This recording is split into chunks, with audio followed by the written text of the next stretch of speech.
Welcome to the Drunkard's Path. Thank you everybody that has subscribed recently. It was such a lovely surprise to see so many new subscribers. And for everybody that is new to this channel, I wanted to let you know that we are an online quilt shop located in Sarnia, Ontario, Canada. And we put out these videos periodically, and we have our shop, and we do some quilting, cross stitch, we do tutorials, all kinds of fun things.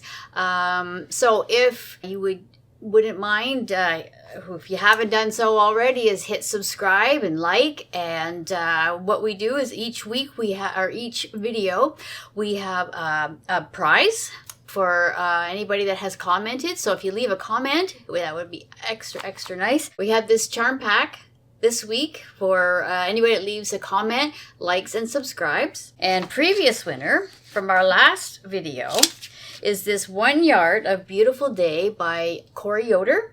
And our winner is Peggy Fanning 9258. So Peggy, if you could please drop us a quick email with your physical address at support@drunkardspath.com. We will get this out to you.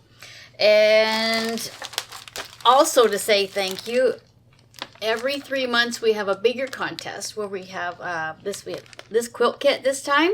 So anybody that makes a purchase with our shop, your name automatically goes into that draw. So I just like to let people know that this is what is coming up on April the 1st. We'll be doing this draw. Stick around for the second half of this video because I have a tutorial on how to use foundation paper. Now, it doesn't really matter what kind of foundation paper. I'm just going to give you the technique on how to use it. So this is the one that I used. New to the shop. Boy, oh boy, we've got a lot of stuff, but mostly notions and books and stuff. So the first thing I want to show you, which has to do with the foundation paper, is the @1/4 ruler. So that is a new one. So this is the 6-inch ruler, and it's got the 1/4 inch where you can do your trim. It's got the little lip there. So that's that one. We've got some Lori Holt scissors.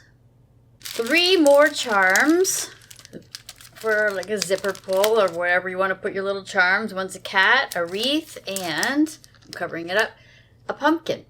Now this will come in handy when I give the next little topic that's coming up shortly. These are 2 vintage cloths by Lori Holt, and they are for cross stitch. One is malted milk and the other one is called feed sack, and they are 14 count.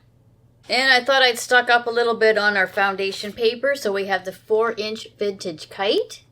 This one says 8-inch vintage sunburst, 6-inch economy, and 6-inch vintage kite. These papers are absolutely great if you want perfect blocks. You'll see this technique. We have a new pattern by Lori Holt, and this one's called Crows in the Corn. And for those of you that said that you were interested in getting the Scrappiness is Happiness book, we did get a few copies into the shop. Another Lori Holt book, it's called Prairie Home. And that's another one, and it's got, I think, lots and lots of patterns in here. You can do 1 block wonders, or you can do the whole quilt. And I know at the back there's always extras that she shows you how to do. So there's that book. Another one by Lori Holt, and this one's called Quilty Fun, and the Vintage Christmas book by Lori Holt. These books are just great if you want to do 6-inch blocks, 12-inch blocks, make a whole quilt, or whatever it is that you like to do. So we've got lots of new books, new ideas for you to try out.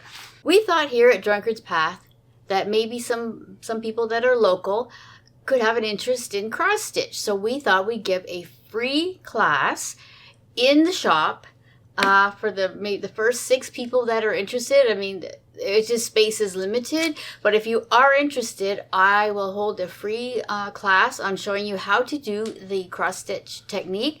There's a few ways to do it, and if you are interested, just please leave us an email at support@drunkardspath.com letting us know that you are interested. If we get enough people that are, then we can figure out a day and time. But for this class, all you will need is a pattern. It's a chart of some kind, and we have several here in the shop.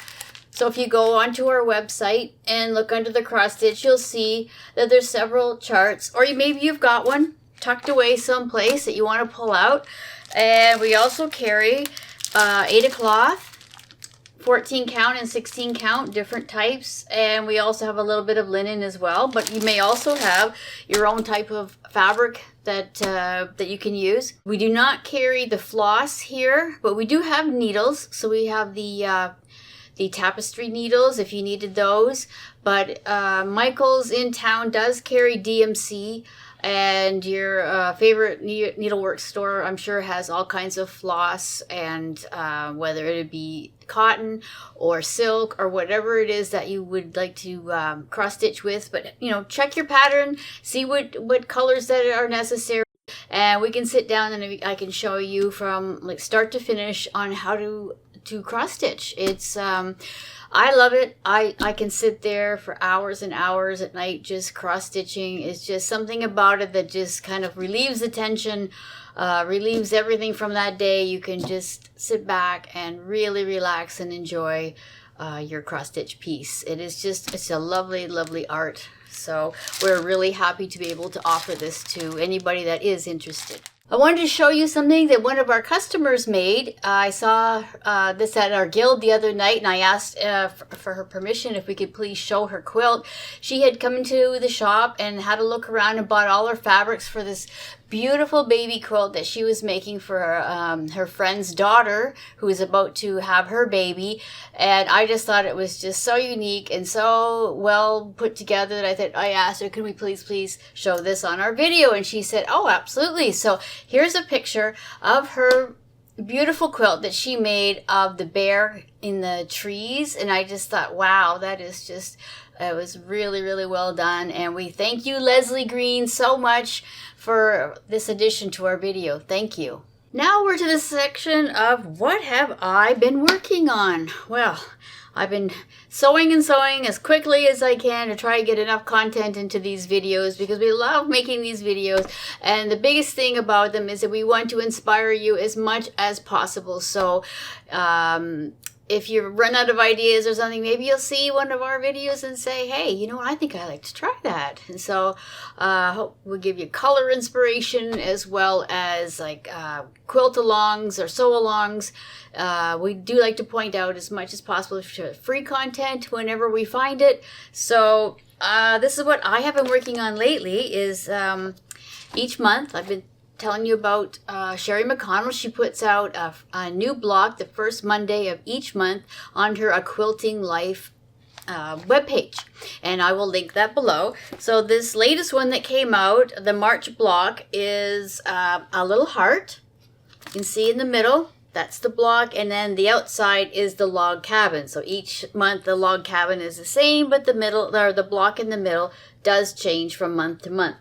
So here is my take on it. It's actually a very big block. It's 18.5 inches, but I'm using this. I had a fat quarter tower. Now this one, I think they said to use a jelly roll if you have a jelly roll, but I just thought, no, I'm just going to cut myself the 2.5 inch strips. So, and then I made the heart, which the middle is like pretty much the same colors on each of my block. And then I used the solid orange on the outside. So this is my take of the Shelley McConnell block. Next we have the Riley Blake block challenge for 2025. So I have done number 6 and it's called Starburst by Amber Elliott. Now this one was a little bit tricky because those are not half square triangles up at the top here. They are rectangles, and of course that's a little more tricky, but on the pattern there is a template, and yes, you will need that template to be able to make those half square or half rectangle triangles. So if when you go to print it out, make sure it's a 1-to-1 so you have the exact size of what it should be. But it was a bit of a challenge, but it was fun. I liked it. This is my block.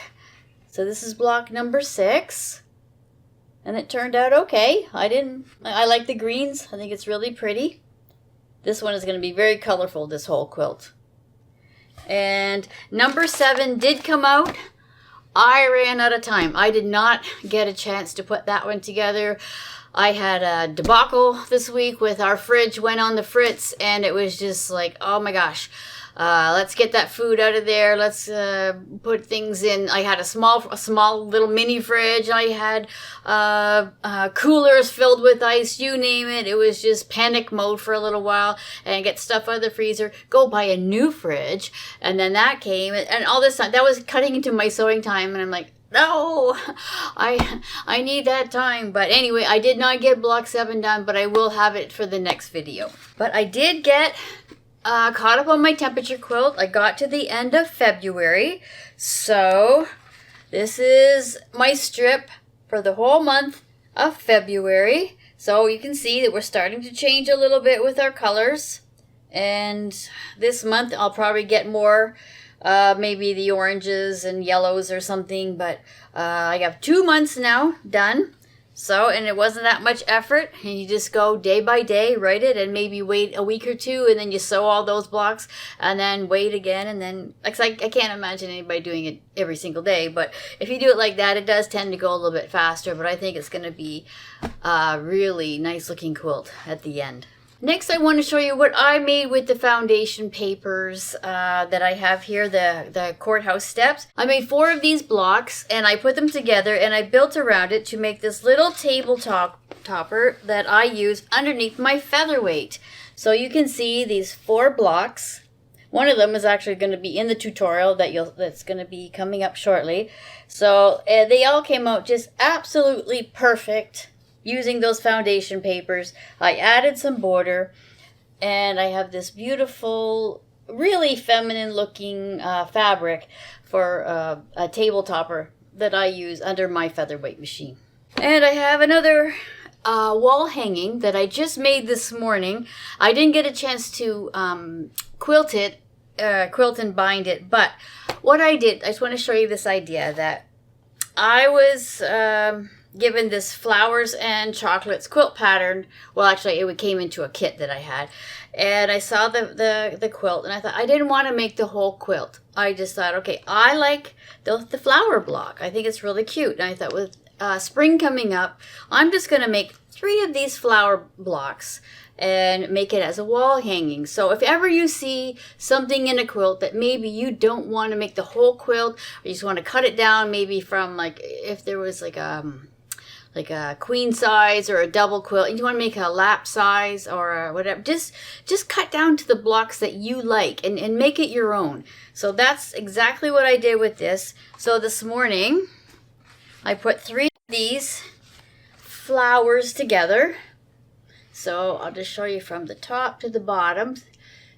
So they didn't take that long, and then I added the border on each side. So, and then I'm just going to hang this up in my hallway and to hang up for springtime. So I thought that turned out really, really cute. So that's what you can do with just 1 block, and you know, make it a couple times and make it your own. And I wanted to show you my progress from the Scrappiness is Happiness book by Lori Holt. So that's the book, and this is the one that I'm working on.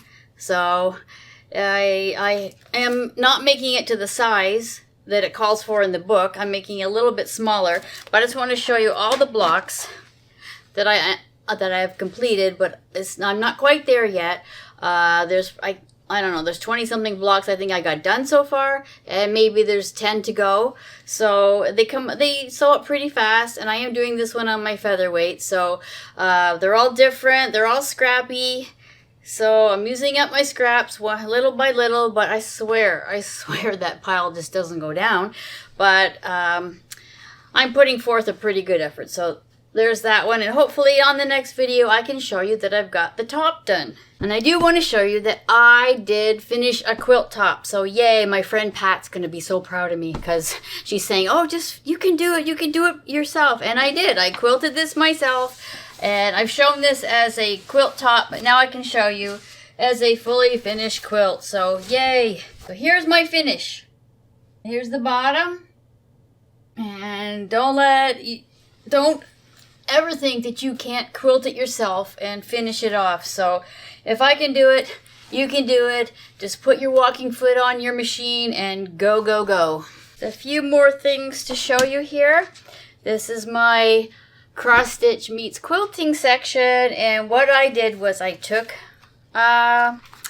one from this Quaker sampler book that I've showed you before. I wanted to do this heart right here. So this is what I did, was I picked out, it was a different fabric and a different color of, I used silk on this one, and this is what I did, was I made that, and I put mine and my husband's initials inside of it. So I made the cross stitch, I cut it out, I appliqued it onto this piece, and this is the whole thing. And on the inside, I made all these little pockets right here, which I put cross stitch, little cross stitch things in it that I use, like some scissors, some needles, some floss, whatever is, and then I roll it up, and I use these ties, and I just tie it closed. So that's just an idea of what you can do with cross stitch and quilting. So it's just quilted on the diagonal, and I just thought it looked so pretty.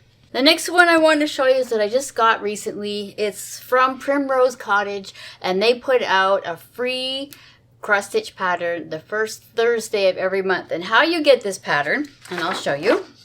This one is for March, and it's called Happy St. Patrick's Day. And all you have to do is go to the Primrose Cottage website and sign up for their newsletter, and they will send you the link for this pattern.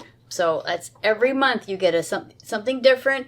It's not a really big cross stitch, but it's I like doing them because it gives you that sense of accomplishment, because you can get it done in about 3 or 4 days. Well, for me it takes 3 or 4 days, but this is just the start. I didn't even take it off the hoop, but whoopsie, goes that way. So that is just the start of it, and it'll take me another couple days, and I'll get this one done, and I will put that into something else. I probably won't make a pillow. I don't know what I'll make from it, but just whatever strikes me on that day, I'll turn it into something something to display for the upcoming St. Patrick's Day. I have a few cross stitches that I've been working on that I've added a little bit more to the Halloween at Hawk Run Hollow, and I've got right here, this right here, I got the witch done and the cauldron and the bats. That's all new. So that's half of this block. So if I open this up, you're going to see there's another half here. So there's another witch over here tossing something else into the cauldron, and so this is a big double block. So this is how far I've gotten on this one, which I am really determined to get this one done.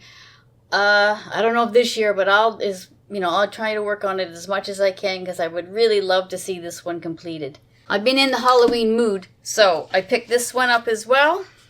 I think this is called When Witches Go Riding or something to that effect. Anyway, so I did the other half of it. So I did the words, the bird, and I did the back stitch with the spider's web.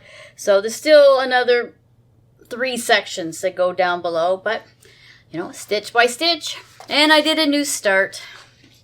This one is called it's called Blackbird Sampler, and this is all one color, and it is with silk.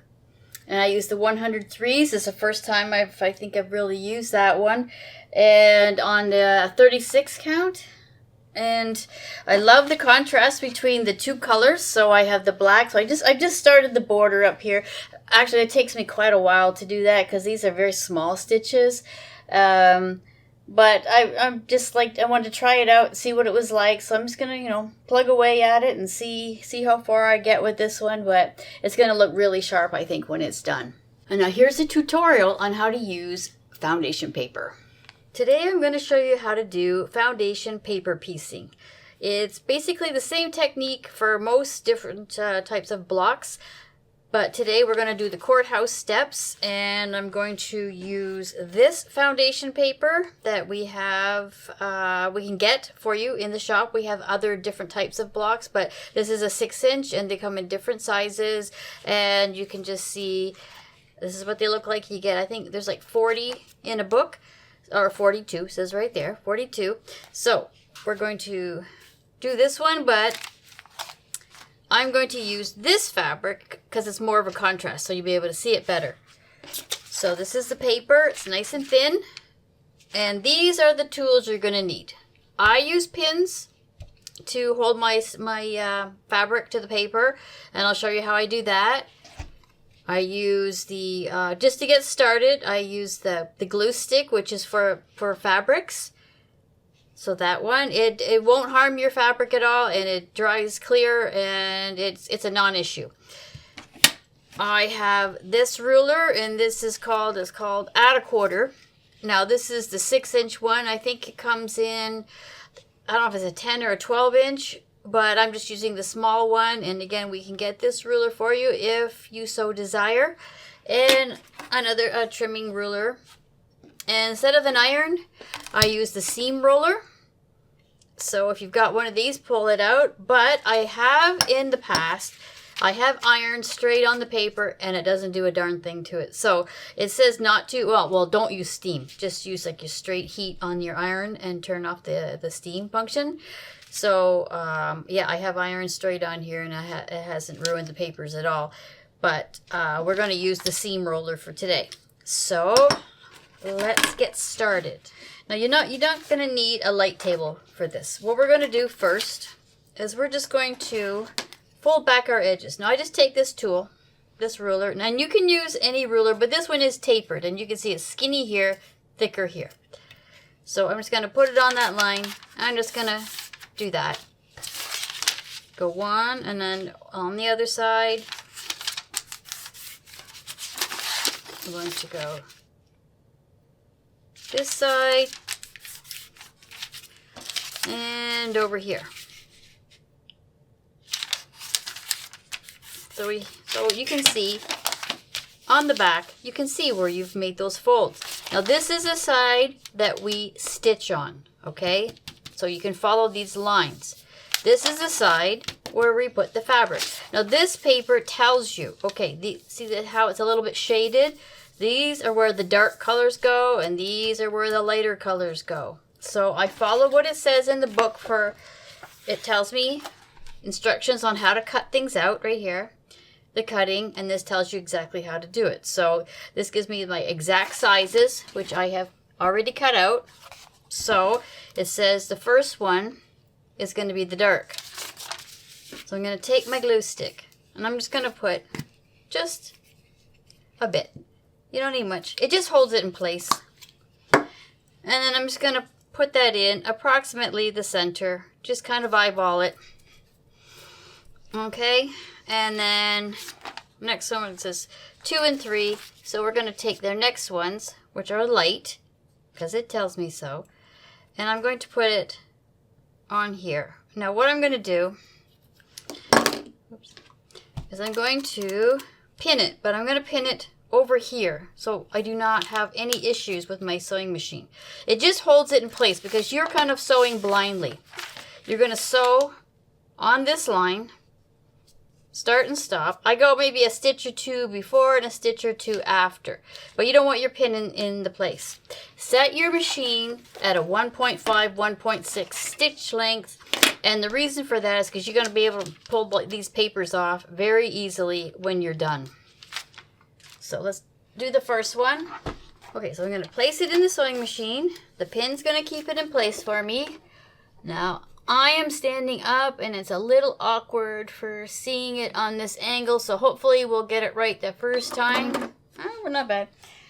Okay, so we're at our 1.5 stitch length, and we're going to sew right on the paper on the line.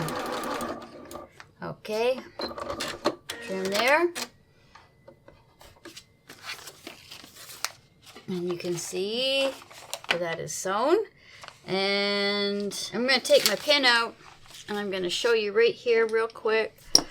Instead of iron, I'm going to finger press that over, and I've got my little seam roller, and I'm going to just roll that down like that. Okay, that's the first one. We're going to place our next one like that. Pardon the angle. But, okay, and now I'm just going to put a pin in place to hold it in like that. Okay, so let's go to the next one. And hopefully we can get it on target. Needle down. And let's sew. Okay, and cut it. Okay, take my needle out. Bring it back here. And finger press and do that. Okay, so now we're going to take this tool and we're going to pull it back all the way. Oops, make sure that so you can see how much is sticking out. It's not too bad when you first get started, but see how it has a 1/4 of an inch there, so you can have a 1/4 inch seam. Trim that off. Okay, and now we're going to do the same thing on the other side. Make sure all that you see is the bit sticking out, not the piece you just sewed. I know it's small, but there. Okay. Right there, that's our first 2 pieces. So the next one is the 4 and the 5, which we've already, well, actually, we're going to trim that up. Okay. Down we go. That side. And the 5. Whoops. Which, I don't know if there's much to trim off there or not. No, that's pretty much, that one's good. Okay, so 4 and 5, which is the dark color, which we have right here. Okay, now we're going to just put it on one side, just kind of line it up there. Grab a pin and put it way over so it doesn't interfere. Okay, and bring back my machine. So make sure your pin is on the other side. And away we go. So you're just going by number. So that one. I'm going to show you over here. Roll that back. And grab our seam roller. Okay. Put our next piece on. It's pinned on, so it's lined up here. And now I'm going to sew on this side. So my pin is on this side.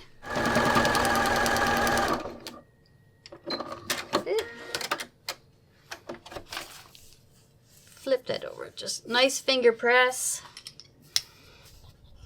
And roll it. Okay, so now we have the next one. We have 6 and 7. So we're going to do the same thing. We're going to crease that. We're going to lay this down. That gives us the 1/4 inch. Trim it off. Do the other side. Do 7 as well. And this time we're going with the light fabric. Okay. Put this down. Trim it. Get that out of the way. So, it doesn't matter whether you do 6 or 7 first, but we're just going to go with the next fabrics that we have. So we're going to go face down. It may not be exact length, which you can see a little red and a little red, but that's okay because it's going to be hidden. Okay, grab a pin and I'm just going to pin one in place. Okay, this time I'm going to sew it, but you got the idea on how to sew it. So I'm just going to show you my progress as I do each one. Okay, we're going to just press that down like that. So you can see we have 2 more. And so we're going to flip it over. Our next ones are 8 and 9. So we're going to get a ruler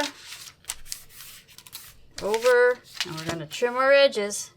Remember, we need that 1/4 inch seam so we can line up properly.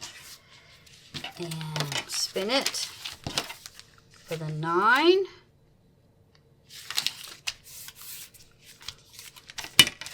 And there we go.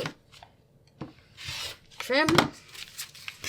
I love this little ruler. It just makes things so much easier. Okay, so we need So 8 and 9, we're going to go with the dark. So this one, I can lay them both. Now I'm going to use a couple pins to keep this guy. Don't forget, you're going to pin kind of perpendicular, or sorry, align it. Align it with the fabric. Don't go that way. Align it that way. So, and I'm going to do this side as well because there's enough room now that I can do that. 1 second. And 2. Okay, so we're going to sew on 8 and 9. Okay, and take the pins out now.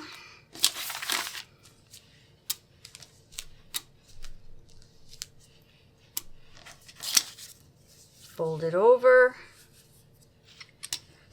Roll it. The other side. Push it over. It's so simple that you're just sewing on those lines. Okay, you see how nice and perfect everything is so far? So the next ones, we have 10 and 11. So again, fold your paper, fold it up, put your ruler down,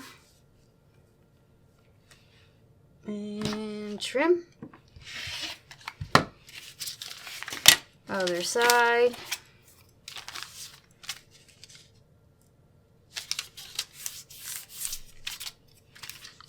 Just don't forget this trimming part. It's important. Okay. So now we're going to go light pieces. So we'll grab 2 more, line it up. I'm going to pin out of the way. Now, if you don't want to pin, you don't have to pin. I don't want it to move while I am, because I have to flip it over. I don't want the fabric to move, so you have to go through the paper. So the other side, line it. Throw the pin in, and 1. Here we go. Okay, I'm going to go to my machine and do 10 and 11. Okay, out come the pins. We're almost there. Okay, roll it down, spin it, press it over. Okay, really taking shape now. Okay, we're on the last 2. So, ruler. The rulers are just a tiny bit small for this, but this is quite all right. So what I'm going to do, I'm going to start here. And I'm going to slide my ruler up. This ruler has a little dip here, so it just kind of grabs onto the paper. And the other side,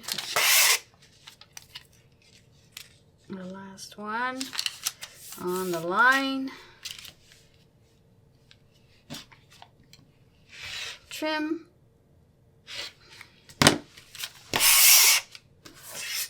okay, and we're going to put our last 2, okay, line it, that one's over just a bit, okay.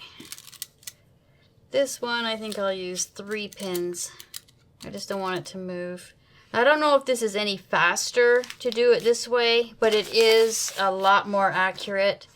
And these types of blocks, sometimes you do them and they go wonky. Well, if you use the papers, and if you have the the size that you need, it doesn't go wonky. It's perfect every single time, and it's the size that you need every single time. You're not going to be 1/8 of an inch or 1/4 of an inch off. You're going to be exactly 6.5 inches for the block. Okay, so I'm going to sew those last 2. That's not bad sewing, not bad for standing up anyway, because I'm not used to standing up and sewing. Okay, over we go. There, it looks pretty good. So we're going to flip it back and take trim. Now, this paper tells you, do not trim on this line, but trim on this line. This is going to be our 1/4 inch seam allowance. So what I'm going to do is, I have a 8.5 inch ruler, so I'm just going to line up 2 sides. And we're going to trim right on the trim line, the one that it tells us that we can trim on. Okay. Get out of the way. Flip it over.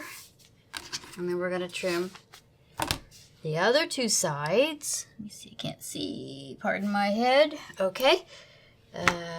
Trim 2. Okay. Get that out of the way, and I'll go like this, hold it on the board. And here we have our perfect courthouse step using these papers. Now, because we used a short stitch length to get the papers off, is really easy. All you're going to do is just all the way around. So they're going to go on each side. Some people like to keep the papers on till they actually go, they want to sew the blocks together. Either or. This depends how much you like ripping paper at the end. Sometimes I just do it as I go. And then that one just kind of pull up like that and it comes right out. And we tear, just like we used to have to tear for stamps before they had the sticky on them. And that one's going to pull. Oh, it comes right out. Fold over, rip.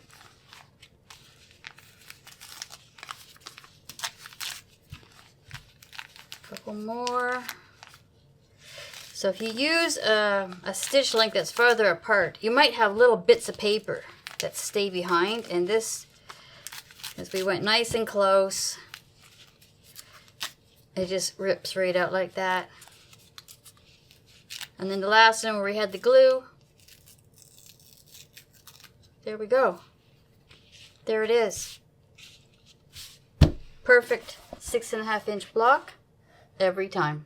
Thank you so much for sticking around to the end. We really and truly appreciate it. We love to get these videos out to you as soon as we can with all kinds of good things on it. We would love to broaden our Facebook page. So if you have anything to add, please do.